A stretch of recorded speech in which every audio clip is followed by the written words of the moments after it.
আবার খারাপ খবর টেলিপাড়াতে, একের পর এক খারাপ ঘটনা জনপ্রিয় টেলি অভিনেত্রী ইপ্সিতা মুখার্জির জীবনে। কদিন আগেই আইনি পথে অভিনেতা অর্ণব ব্যানার্জির সঙ্গে তার ডিভোর্স হয়ে গেছে।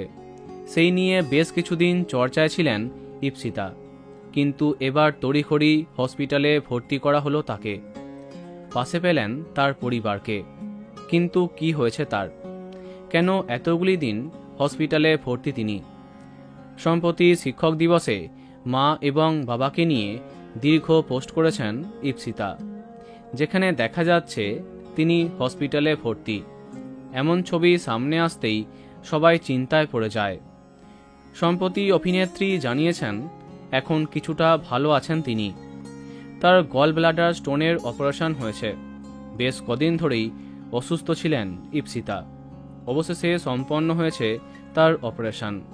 এখন সম্পূর্ণ রেস্টে আছেন ইপ্সিতা মুখার্জি।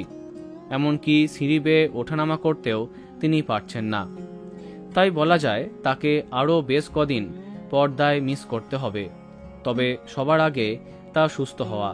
আমাদের প্রার্থনা আপনি দ্রুত সুস্থ হয়ে উঠুন। তো বন্ধুরা, ভিডিওটি এইটুকুই। বাংলা বিনোদনের অন্যান্য আরও খবর পেতে সাবস্ক্রাইব কারেন্ট পজ। ধন্যবাদ।